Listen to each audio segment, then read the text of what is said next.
Hey guys, this is a screencast for how you want to be creating your detailed outlines. I'm happy to talk you guys through this next week if need be, but I wanted to give you a heads up just on what we're doing now with all of the information that we've gathered and the structure that we've been building towards. If you look underneath the argumentative research paper on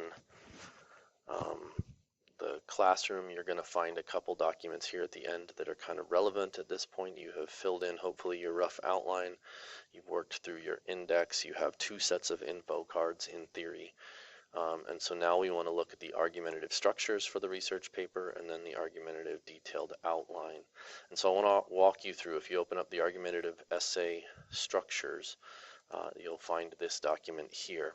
This was created by Miss Autumn Freeman, who's one of the upper level teachers here at Rocky. She's shared this with our department 6 or 7 years ago, and this guides you through 3 different structures that can be used for the creation of an argumentative essay. Structure 2 is here. Structure 3 is here. We can talk those through at a later date if you really want. Structure 1 is by far the easiest one. And so that's the one that I'm going to have you guys use in this instance here. And so this is what you're after, using this structure here in order to develop your detailed outline. Now, the reason we use structure 1 is because it allows us, remember, if we take a step back from everything that we're thinking of, the distinction between persuasive writing and argumentative writing at Rocky Mountain High School in Poudre School District is the explicit inclusion of counter arguments. You have to include counter arguments, and then in theory you are going to address them or undercut them or whatever. But you have to include counter arguments. And so again, I'm not having you guys write this entire research paper. You can do that in the coming years. But what I want you to do is create this detailed outline that if you do the detailed outline, as I'm asking you, you're going to do everything you need to in terms of having counter arguments addressed explicitly. The counter arguments are included in the intro paragraph, and what we're actually going to do with this, and this is the purpose of this screencast, is we're going to be dealing with multiple intro paragraphs. A 2-part intro is what we're calling it here. And so in your introduction, this is again structure 1, you're going to start with a hook technique, your Gandhi quote, your Martin Luther King Jr. quote, whatever, a statistic or whatever to do with your topic. And then you're going to provide us comprehensive exposition of your issue. You want to provide a bunch of exposition of your issue. This right here is going to be intro paragraph 1. And then you are going to transition to intro paragraph 2, where you are going to summarize the opposition's argument or counterclaim, and that's going to be plural really, 2, 3, 4 examples of here's what some people say, here's what other people say, so on and so forth. And then you will funnel at the bottom of your second intro paragraph to your thesis statement as to why your side is correct. And that's going to be then what we call a complex thesis, the way we're going to design it. As you have it right now, it's not a complex thesis. We're going to turn it into a complex thesis as we move to a detailed outline. Underneath there, and that's your introduction. It's going to be a 2-paragraph introduction. And remember, if we think about what a detailed outline includes, and I realize you've only written really like one of these for me, but a detailed outline is going to be your introduction paragraph, or in this case your introduction paragraphs, and then beneath there you're going to have topic sentences for each paragraph, transitions between paragraphs, and then the bulleted ideas. You're not writing the paragraphs, you're just giving me topic sentences, and that's what you'll see here. Here's reason 1 to support your side, and then some bulleted ideas. Here's reason 2 to support your side, and some bulleted ideas. And if you have a third paragraph, reason 3 to support your side, or bulleted ideas. The reason we use structure 1 is because all this right here, A, B, C, all these body paragraphs, is exactly what we did in the past in terms of persuasive writing. You guys all wrote those those essays to do with the likes, dislikes of short stories, and you said, the Cask of Montiel is great for this reason, for this reason, for this reason. Well, you know how to do that persuasive writing on some level. You know how to do that persuasive writing. The only thing we're asking you to incorporate now, besides coming up with a couple reasons for arguing your side of this, is now you need to write this 2-part intro, which explicitly contains counter arguments. That's what we're after with argumentative writing. And so what it's going to look like is this. I've got a Smart document here that I'll pull up. Let me go ahead and just open it. Go Gadget Technology. And it looks like this. I'm going to walk you through all this. You're going to start with, this is the first part of your intro. This is the first part of your intro. You start with your hook technique, and then you move into, and again, you may need a bit of a connection here. If your hook technique has to do with your topic, if it's a statistic or whatever to do with your topic, then that's going to be pretty smooth to transition to your topic.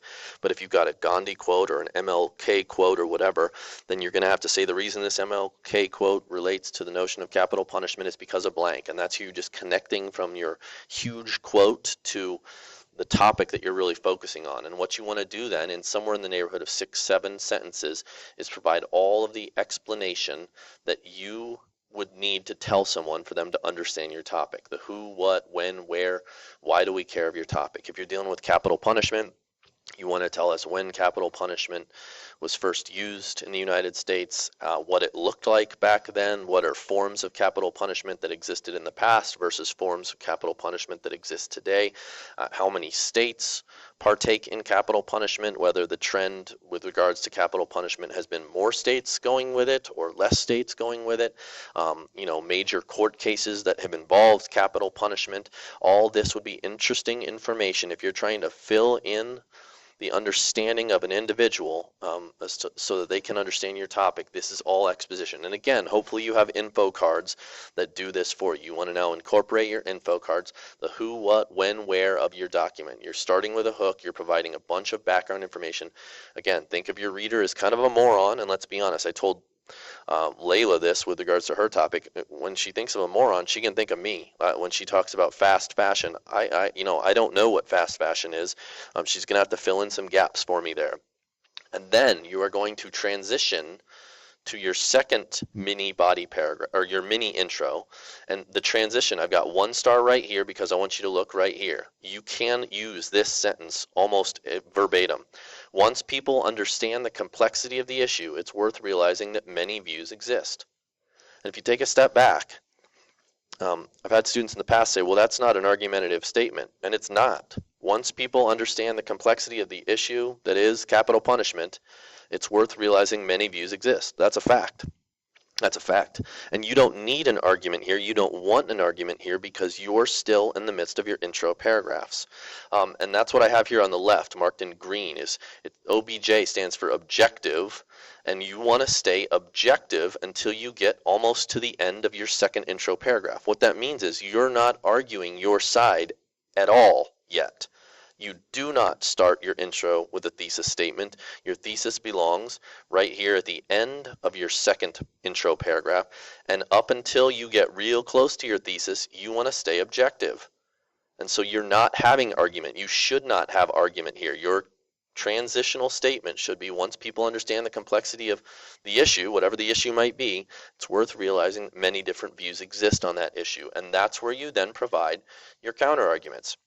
We're looking for 3-ish, and this is where you want to show them thoroughly and fairly, which means you don't just want to say people that disagree or people that feel a certain way about it feel this way or this way or this way. You want to actually show there's some people that believe this about the issue. For instance, so-and-so said it this on such and such date, and then you talk about it. What they were really on about was this notion right here.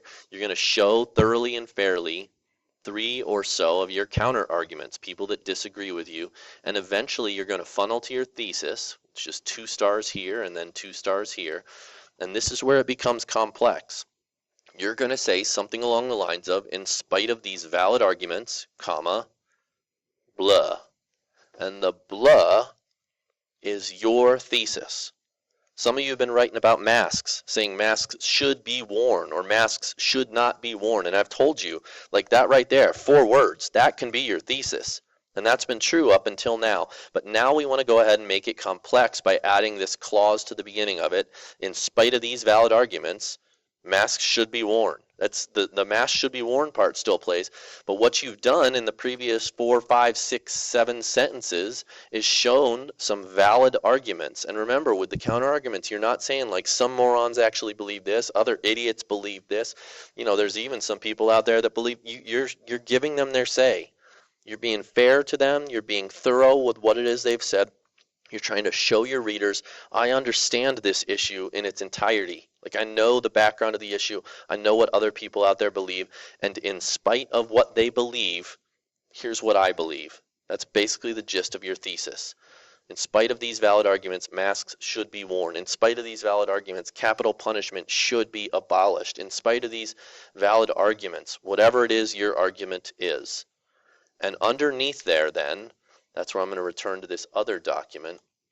Underneath that is where you're then going to be providing topic sentence 1, topic sentence 2, topic sentence 3, if you're going to have that, and then the bulleted ideas that you're going to be including.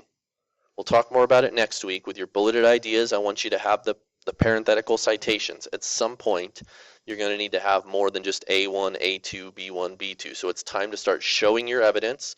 And at the end of your evidence, in parentheses, you want to go ahead and put the first word or words of your works cited entry. We're going to need to develop a works cited page, but we can work on that early next week. That's what we're on about with this detailed outline. You start with the first intro paragraph, a hook, and then your comprehensive exposition, full background information that anyone would need to know what you're talking about with your topic. You transition then to your opposition's argument or the counterclaims that exist, and then you go to your fairly complex thesis statement. Here's why my side's correct in spite of what all these other people said. And again, it looks something just like this. This is what you want to be doing with your detailed outline, and this, as we build it next week, is going to be worth 150 points next Friday. So hopefully that gets you started. If you have questions, send me an email or let me know. Otherwise, that's your introduction to what your detailed outline should be looking like. I appreciate your time and energies. Have a great day.